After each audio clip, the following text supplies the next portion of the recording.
동시에 차원상의 차이를 문제 삼지 않는다 하더라도 세상 만물의 각 존재는 각각 저마다의 본성과 그로 인한 저마다의 상황과 처지가 있다.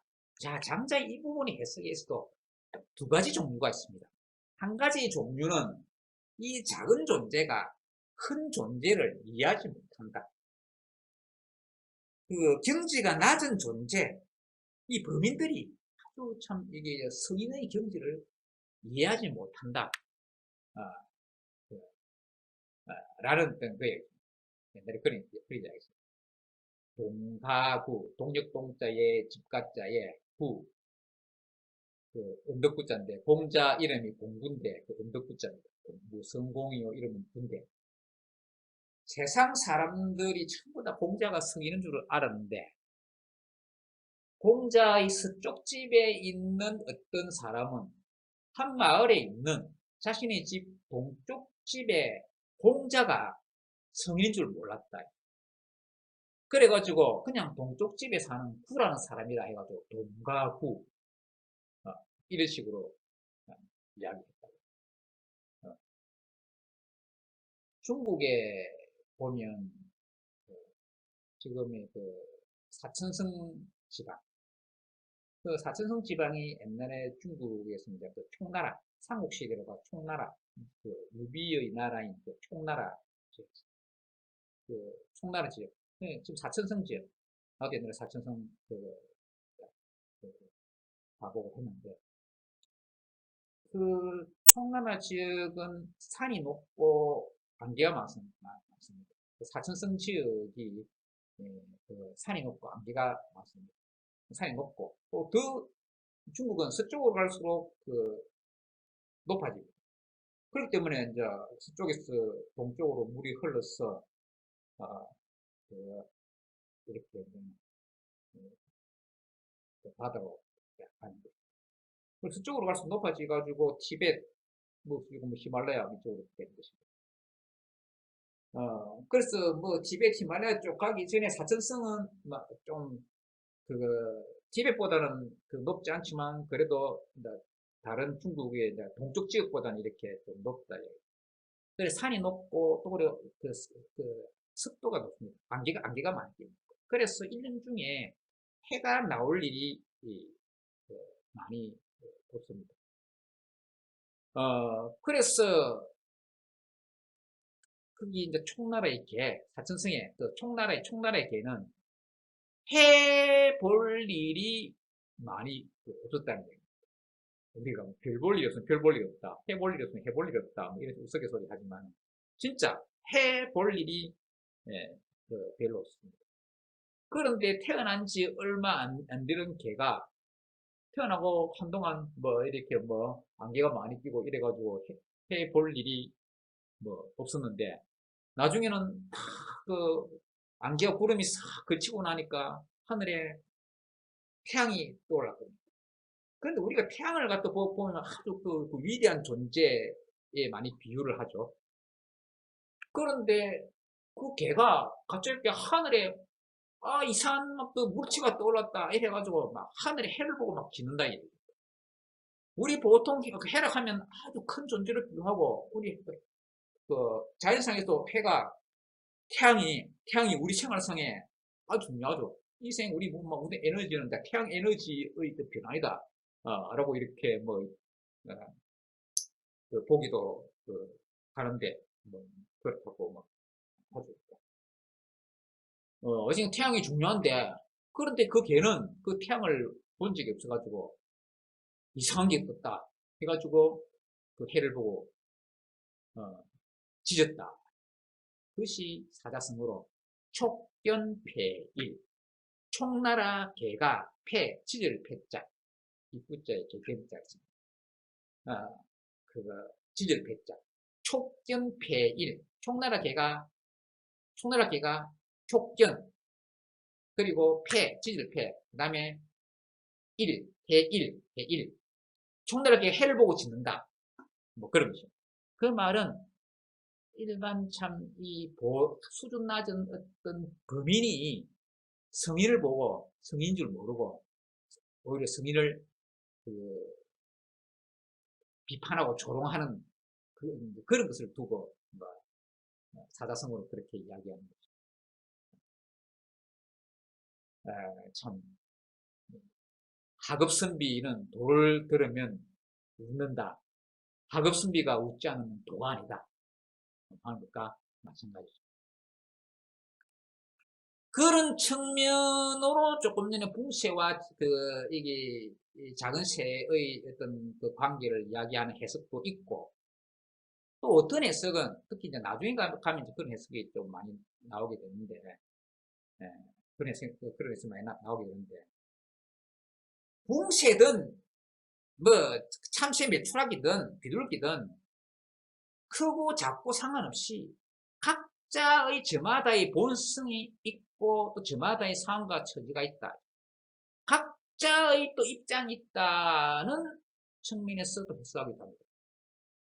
그러니까 뭐 한쪽은 수준 높고 한쪽은 수준 낮고 뭐 그래 해석하기보다는 붕새의 본성이 있고 비둘기는 비둘기의 본성이 있기 때문에 뭐 어느 쪽을 더 뭐 우위에 두고 어떤 쪽을 더 낮게 어떤 쪽을 그거 위에 두고 어떤 쪽을 하위에 두고 할 필요가 없고 각자 저마다의 본성과 처지가 있다 하는 그런 식으로 각자의 개성의 차이로 또 해석하는 그런 경우도 있기도 합니다. 그러니까 수준이 높고 낮은 경지 수준이 높고 낮음이 아니라 각자 저마다의 본성과 상황과 처지가 있다 이런 식으로 해석하는 그런 견해도 있습니다. 그런데 각 존재가 자신의 관점과 기준에 의해서 다른 존재를 판단하고 평가한다면 어떨까? 그러니까 각자의 기준이 있는데, 각자의 관점 기준이 있는데, 그런데 각자 자신의 기준, 그러니까 아까 붕새와 작은 새도 이야기할 때 작은 새들은 큰 새의 뜻을 모른다 라는 관점에서 볼 때도 그렇고 또 각자 다 동등한 어떤 입장이라 한다 하더라도 다른 존재들이기 때문에 사실 각자 관점과 기준이 다를 수가 있다. 그런데 자신만이 옳고 자신의 관점만이 옳고 자신의 기준만이 옳고 다른 존재의 관점과 기준은 옳지 않다는 생각을 가집니다. 자, 오늘날 이야기하는 바 차이를 인정하지 않는다면 어떻게 될까? 오늘날 한국의 현실이 그래요. 자신과 이념이 다르고 종교가 다르고 뭐 정파가 다르고 그냥 자신만이 옳죠. 남은 틀렸고 다른 사람은 틀렸고 자신만 옳다.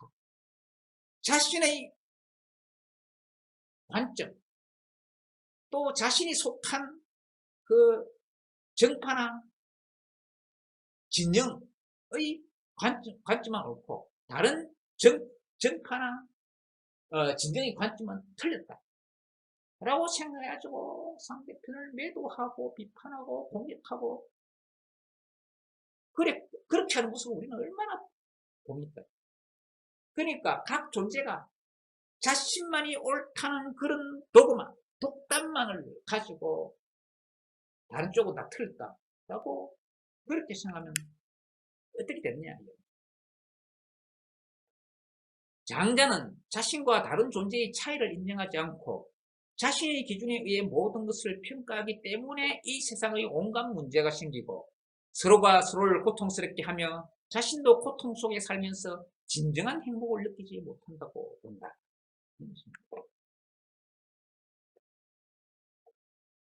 장자는 이렇게 이야기했습니다. 오리 다리가 비록 짧지만 이어주면 걱정거리가 되고 닭의 다리가 비록 길지만 자르면 슬픔이 된다. 그러므로 본성이 긴 것은 잘라서는 안 되고 본성이 짧은 것은 이어서는 안 된다 라고 말하였는데 이것은 각계의 존재가 그 본성과 그로 인한 개성이 있음을 인정해야 된다는 것이다. 그러니까 내만 옳고 다른 쪽은 틀렸다 이렇게 하면 안 된다는 얘기죠. 그러면 남도 불행하게 만들고 자신도 불행하게 만들고 남도 행복하게 못하게 만들고 자신도 행복하게 못하게 만들고 오리와 학이 있다. 오리의 다리는 원래 짧고 짧은 것을 오리 다리가 짧은 것이 오리의 특성이다. 학의 다리는 길다. 원래 학의 다리는 길다. 오리 다리는 원래 짧고 학의 다리는 원래 길다. 그런데 오리 다리가 짧은데 학의 기준에 따라서 오리 다리를 잡아 당기가 늘려준다든지 뭐 다른 것 갖다 붙이고 이어주면 그 오리한테는 걱정거리가 된다. 또 학의 다리가 길다고 해가지고 오리 기준에 따라서 자르면 학에게는 슬픔이 된다. 그러니까 오리 다리는 원래 짧아도 학의 다리는 원래 길었네. 오리 다리가 짧다고 이어줘서도 안 되고 학의 다리가 길다고 잘라서도 안 된다. 그러므로 본성이 긴 것은 잘라서는 안 되고 본성이 짧은 것은 이어서는 안 된다. 즉 오리는 오리의 본성을 인정해주고 오리는 오리의 본성을 인정해주고 학은 학의 본성, 학은 학의 본성을 인정해줘야 된다. 우리 모두가 각자의 어떤 본성이 있고 그로 인한 개성이 있다. 그렇기 때문에 그것을 그대로 인정해 차이를 인정해줘야 된다는 이야기.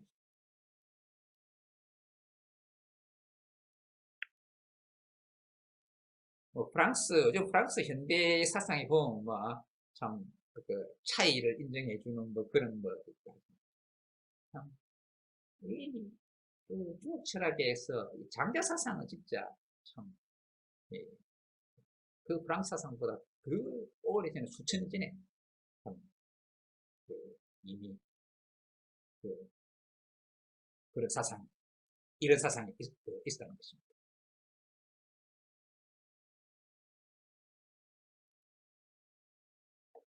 노나라 임금이 갈매기를 자신의 취향에 따라 대접하여 오히려 죽게 만들었다고 하는 이야기도 이러한 것이다. 이것도 물론 장자가 지어낸 이야기죠. 근데 그게 또 하나의 또 그 우화가 있는데, 그게 한 이야기였습니다. 노나라 임금이 있는데, 노나라 임금이 어느 날 갈매기가 날아왔다. 갈매기가 날아왔는데, 이 갈매기가 날아왔다 해가지고, 그런데 갈매기를 갖다가 이제 자신이 펫으로, 이제 펫 동물로, 이제 애완동물로, 펫으로 이제 키우려 한 것이죠. 그런데 자신의 취향에 따라 대접을 했다. 자신이 좋아하는 음식을 먹이고 자신이 좋아하는 옷을 입히고 자신이 좋아하는 그 음악을 들려주고 해가지고 자신이 좋아하는 대로 그 갈매기를 대접했다. 그러니까 갈매기가 견디지 못해가지고 죽어버렸다. 그러니까 노나라 임금이 갈매기를 자신의 취향에 따라 대접했다. 갈매기 취향이 뭐냐 알아가지고 거기에 따라서 대접해주는데 자신의 취향에 따라서 대접해가지고 오히려 갈매기를 죽게 만들었다. 그러니까 모든 존재는 각자의 본성이 다 따로 있다는 얘기. 자, 여러분들 중에 참 집에서 애완동물 키우는 사람이 있고 개나 고양이 키우는 사람이 있고 그 개를 자신의 기준에 따라서 개한테 음식 먹이고, 뜨개질 해가지고 개한테 옷 입히고, 여러 가지 또 개한테 장식해주고, 이래 하는데, 개한테 물어봤습니까? 개가 좋다, 하는지 물어봤습니까? 노나라 임금의 갈매기처럼 오히려 고통스럽게 생각 안 하는지 어떻게 아느냐 이야기죠. 사람에게는 사람의 본성이 있고 개에게는 개의 본성이 있을 수가 있다는 것이죠.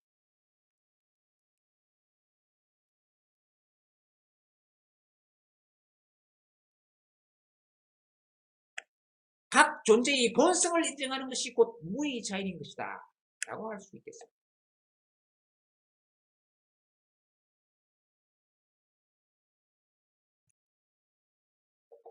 여기에 인위적 제한을 가하는 것이 고통과 불행의 시작인데 이 인위적 제한의 대표적인 것이 국가 권력을 가진 통치자들이 만든 법과 제도라는 것입니다. 장자에게 있어서 이러한 법과 제도는 말머리에 멍이를 얹고 속에 콧뚜리를 꿰는 것이다. 소에게 콧뚜리를 꿰는 것이다. 구속하는 것이다.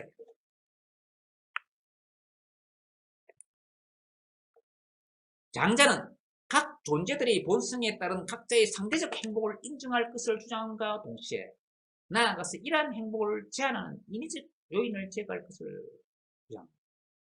장자는 각 존재들의 본성에 따른 각자의 상대적 행복을 인정할 것을 주장함과 동시에 나아가서 이러한 행복을 제한하는 인위적 요인을 제거할 것을 주장합니다.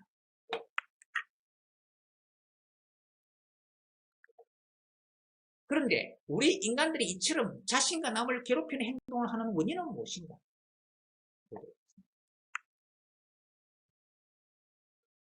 그것은 우리가 인생과 세상에 대한 좁고 왜곡된 관점을 가지고 있기 때문입니다. 뭐냐? 앞에 이야기했던 다른 존재의 가치관을 인정해주지 않고 자신의 가치관이 옳다고 생각하는 좁고 왜곡된 관점을 가지고 있기 때문이라는 것입니다. 이것을 장자는 소지라고 합니다. 작은 지식. 좋게 해줘봐야 작은 지혜. 작은 지혜니까 뭐 지혜라고 할 수 없는 것이죠. 이걸 장자는 소지라고 합니다. 자, 비주얼 이야기는 뭐 봉쇄의 큰 뜻이 아닌, 그러니까 막 참새, 메추라기, 비둘기 같은 존재의 작은 지식, 지혜 같은 그런 것이 작은 관점 같은, 작은 견해 같은 그런 것이죠.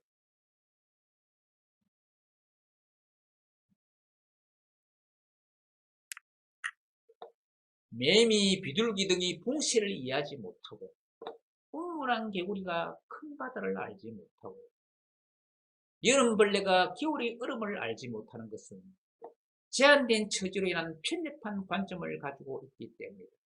여기 보면 매미, 비둘기 봉쇄 이야기는 조금 전에 이야기했지만, 자, 여러분 유명한 우물한 개구리란 말이에요. 우물한 개구리라는 말이 어디서 나오느냐? 바로 장자에서 나옵니다. 장자의 표현, 정제지어.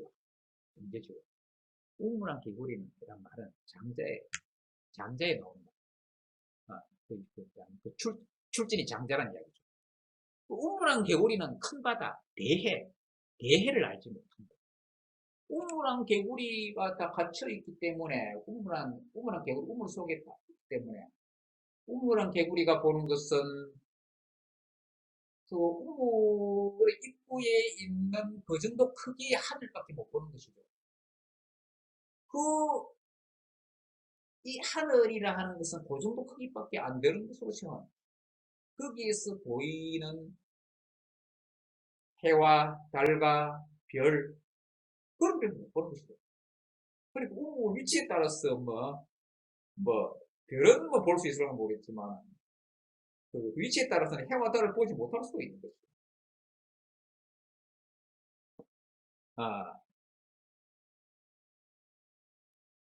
그러니까 하여튼 그 우물 입구의 하늘 크기밖에 못 보는 것입니다. 그러니까 이 세상의 크기는 우물의 개구리한테는 그것밖에 안 되는 것입니다. 그러니까 우물 조금 밖에 것도 이제 모르니까 그 큰 바다는 당연히 알지 못합니다. 그 대해를 알지 못합니다. 이거는 참 공간적인 측면이죠. 공간적인 제한 때문에 그런 것이죠. 참 우리 이런 식으로 생각해 볼 수 있습니다. 자, 우리 전부 다 이 작은 존재들, 우리 일반 범인들은 이 각자 자신의 견해에 따라서 상대편을 틀렸다 하라고 막 이야기를 하는 거, 다르다 하지 않고 틀렸다라고 하는 것. 그것은 그러니까 각자의 음모를 파놓고 그 음모 속에 있기 때문에, 음모 밖을 알지 못하기 때문에 자신만 옳다라고 싶습니다. 어떤 이념을 가진 사람들은 자신의 이념의 우물 속에 갇혀 있기 때문에 자신의 이념만 옳고 진리요 정인 줄 안다. 그러니까 다른 존재의 주장을 받아들이지 못한다. 또 다른 또 그 우물을 파놓고 있는 어떤 사람, 그 맞은 이념적 우물을 파놓고 있는 그런 사람들은 또 그 이념적 제한 속에 있기 때문에 자신의 이념만이 진리요 정인 줄 안다. 다른 것은 다 틀렸다라고 생각할 수 있는 것이다. 자, 우리 모두 각자 자신의 우물만을 파놓고 자신만이 옳다고 생각하지 않는지 우리 참 모두 반성해야 됩니다. 그리고 그것은 우물 개울입니다. 공간적 제한 때문에 그런데 그 다음에 또 장자는 또 이런 것을 또 이어서 이야기합니다. 뭐 우리는 흔히 우물 개울의 이야기만 하고 뒤에 이야기는 잘 안 하는데 여름벌레가 겨울의 얼음을 알지 못하는 것은 이런 말도 합니다. 여름의 벌레가 겨울의 얼음을 알지 못한다. 여름의 벌레는 그러니까 하충은 겨울의 얼음, 동빙. 하충은 동빙을 모른다라고 장자합니다. 그리고 여름에만 살다가 죽는 벌레는 겨울을 겪지 못하기 때문에 겨울의 얼음을 알지 못하는 것이죠. 겨울의 얼음을 알지 못하는 것이죠. 그것은 시간적인 제한 때문에. 이 전부 다 제한된 체질로 인한 편협한 관점을 가지고 있기 때문에 뭐 요즘 보면 그런 것도 있죠. 저 밑에 저기 겨울이 없는 열대 쪽 사람들은 눈이란 것을 못 봤기 때문에 그런 사람들이 또 우리나라 같은데 겨울에 눈 보러 오는 관광을 한다 하는 눈 보러 온 관광을 한다는 그런 이야기도 있죠. 뭐 그런 경우에는 여름, 겨울 그런 경우는 그런 사람들은 겨울이 얼음이 시간적 제한 정도가 아니라 그런 사람도 공간적 제한 때문에 또 모르는 거죠.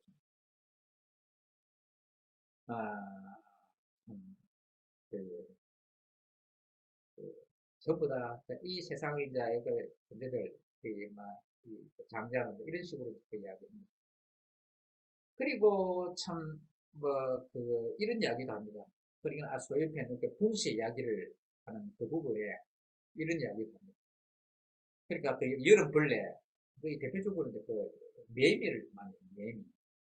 앞에 매미 붕시 이야기하지 못한다 이야기했는데 또 매미에 대해서 어떻게 이야기하는가 하면은 장자가 여름 한철만 울고 가는 매미는 참 이 계절을 모른다. 겨울 얼음도 모르고 계절도 모르는 거죠. 계절. 봄, 여름, 가을, 겨울이 있는지를 모른다.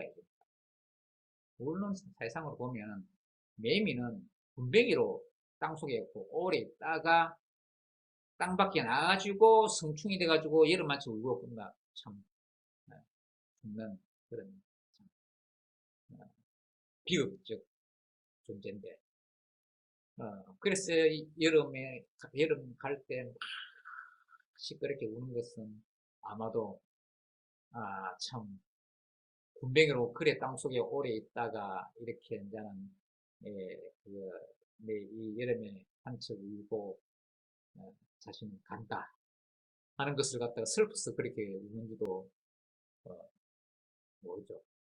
그런 것도 우리가 그냥 이야기해본 것이고 자연적으로는 그런 것이 되겠죠. 그렇게 이야기하면서 어쨌든 간에 장면이 있습니다.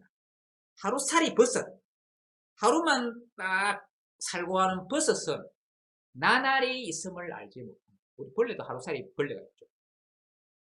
어쨌든 간에 하루살이 식물이든 하루살이 버섯, 하루살이 식물이든 하루살이 동물이든 하루를 살아가는 존재는 나날이 있음을 알지 못합니다.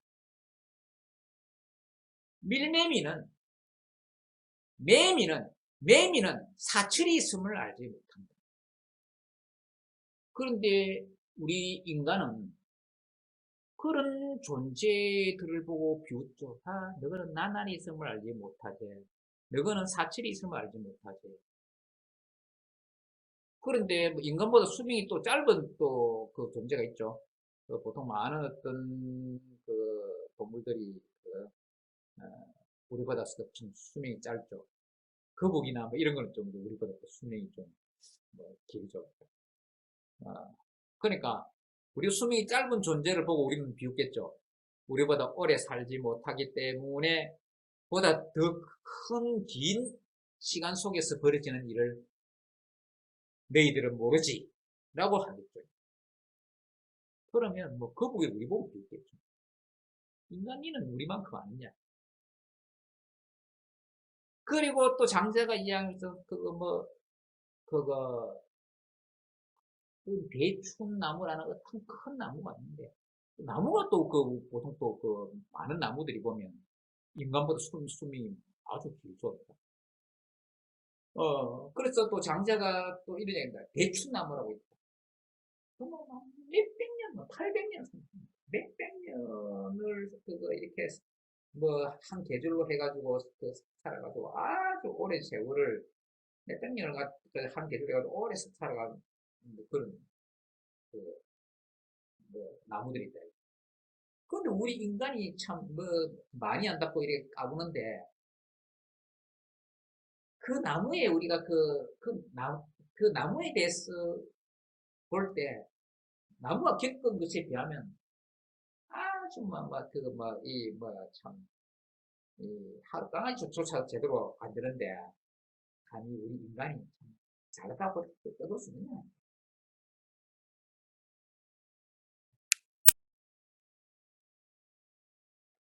그래서 자신의 틀에서 모든 것을 판단하기 때문이다. 이러한 편협한 관점은 어리석음으로 나타나고 이로 인해 탐욕을 가지게 됩니다. 탐욕은 또다시 우리를 더 어리석게 만듭니다.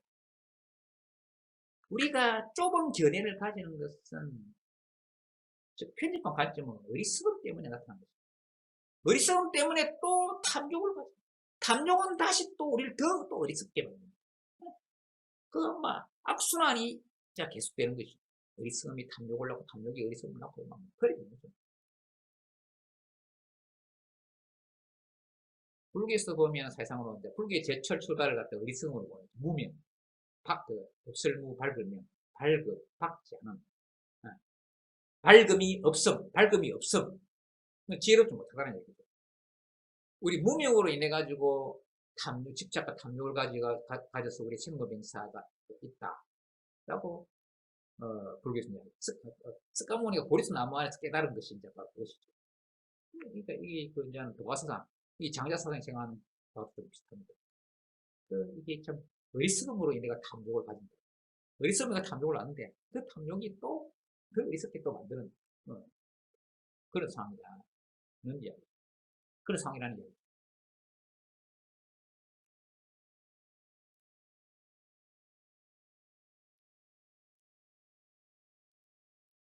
어, 장자가 산양을 가서 겪은 이야기가 있는데, 어, 장자가 이제 이게 즉 작은 새가 벌레에 대해 큰 새가 이 작은 새에 대해 나아가 자신이 이 큰 새에 대해 어, 그, 말하자면 무슨 이야기인가 하면은 장자가 어느 날 이제 사냥을 갔는데 그런데 어떤 작은 새가 벌레를 노리고 있더라 이야기. 벌레를 노리고 있는데 그런데 그 작은 새 뒤에 큰 새가 또 그 작은 새를 이제 노리고 있는 거예요. 큰 새. 그러니까 맹금류가 이제 되겠죠. 그러니까. 큰 새가 작은 새를 뭐 또 저는 잡아보려고 딱 노리고 있는데 그런데 작은 새는 큰 새가 자신을 노리는 줄도 모르고 자신은 오로지 그 벌레 잡아먹는 걸 그만 생각하고 벌레만 노리고 있다. 그래 보니까 참, 그래, 말하자면 장자가 딱 보니까 참 저 작은 새가 얼마나 어리석나. 뒤에 큰 새가 자신을 노리는 줄도 모르고 자신은 벌레에 대해서 욕심만 가지고 벌레를 잡아먹으려 하고 있다 이야기입니다. 그런데 큰 새도 마찬가지다. 큰 새도 작은 새에만 집중을 해가지고 그 작은 새를 잡아먹으려고 하고 있다. 그런데 그 뒤에 장자 자신이 그 큰 새를 노리고 있다. 그 활로 탁 잡으려 사냥을 하려고 노리고 있다. 근데 큰 새는 장자가 자신을 노리는 줄도 모르고 작은 새를 잡아먹을 그것만 생각하고 작은 새를 잡아먹을 것 그것만 생각하고 그 작은 새만 딱 노리고 있었다 이야기. 그러니까 장자가 생각하기에 큰 새, 저 새도 참 어리석구나. 내가 지혜를 노린 줄도 모르고 지 욕심만 생각해가지고 자신이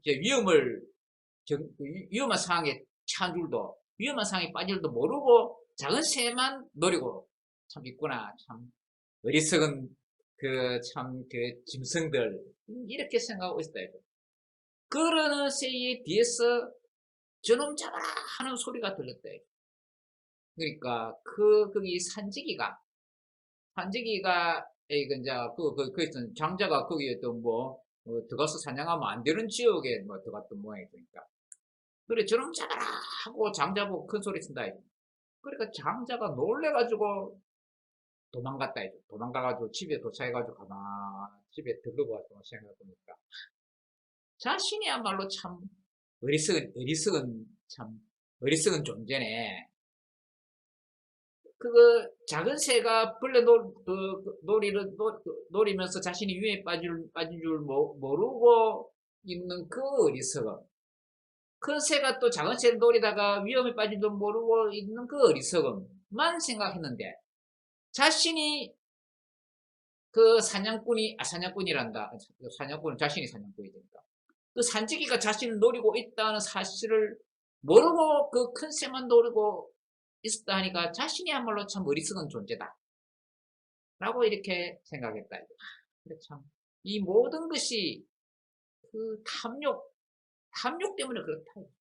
탐욕 때문에 올바른 판단도 하지 못하고 자신을 위태롭게 만든다.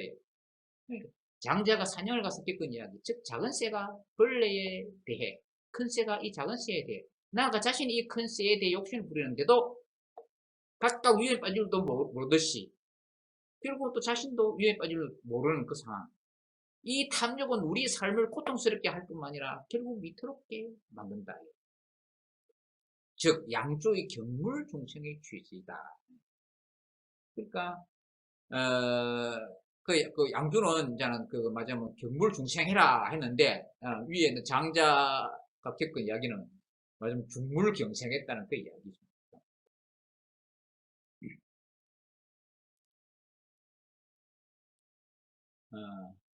어리석음과 탐욕으로 인한 편협한 관점은 유한한 존재의 유한한 관점이기도 하다.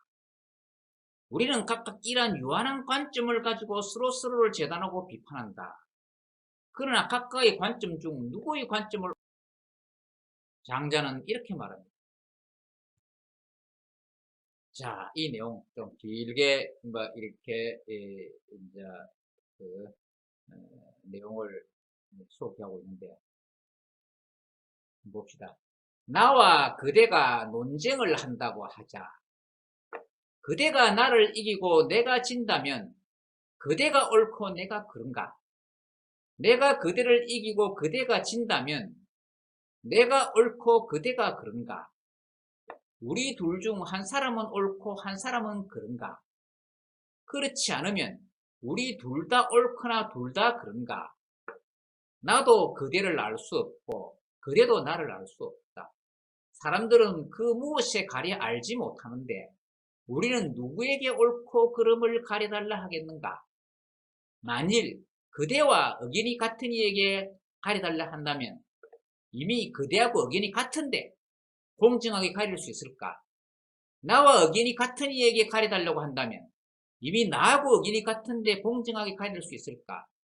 나도 그대도 아닌 다른 사람을, 나도 그대도 아닌 다른 의견을 가진 사람에게 가려달라고 한다면, 나도 그대도 아닌 다른 의견을 가진 사람에게 가려달라 한다면, 나도 그대도 아닌 다른 의견을 가진 사람에게 가려달라면 이미 나와도 그대와도 다른데 어떻게 가릴 수 있을까? 만일 나와도 그대와도 같은 이에게 가려달라면 이미 나와도 그대와도 같은데 어떻게 공정하게 가릴 수 있겠는가? 나도 그대도 다른 사람도 모두 누가 옳은지 알 수 없다. 그리 누구에게 가려달라고 하겠는가? 모두 각자 자기 의견을 가지고 있어 자신만이 옳다고 이야기하면, A와 B가 서로 옳다고 이야기하면 누가 옳다고 판정할 것이냐? C한테 뭐 가려달라 하면 그 C는 A하고 의견이 같거나 B하고 의견이 같거나, 안 그러면 C 독자적인 의견이거나 그렇겠죠. 그러니까 A하고 의견이 같으면 어차피 A하고 의견이 같으면 어차피 A하고 의견이 같기 때문에 공정하지 못하고, B하고 의견이 같다면, C가 B하고 의견이 같다면 어차피 B하고 의견이 같으니까 어차피 공정하지 못하고, C 독자적인 생각을 가지고 있다면 결국 생각을 하나 더 못해가지고 A, B, C 세 개가 돼가지고 또 그 중에 또 누가 옳은지 또 모르고 문제는 더 복잡하게 되는 것이죠. 뭐 어떻게 우리는 참 공정하게 어떤 의견의 옳고 가름을 가릴 수 있을까 하는 것이니까. 그러니까 참 이 세상에 각자의 입장을 지킨다면 참 우물안 개구리가 오겠죠. 우물안 개구리처럼 각자의 입장을 가진다면 누가 옳고 그른가 하는 것을 가릴 수가 있을까 하는 얘기죠. 오늘날 옛날이나 오늘날까지도 정쟁하는데 뭐 각자 정파간에 자신들이 옳다라고 이야기하는 거죠. 어떻게 가릴 것이냐? 참, 인간 세상은 참 각자 우물 하나 파놓고 우물한 개구리처럼 각자 서로가 옳다 해가지고 참 팔을 나누어서 뭐 다투죠. 어떻게 옳고 그름을 가릴 것이냐? 그런 이야기.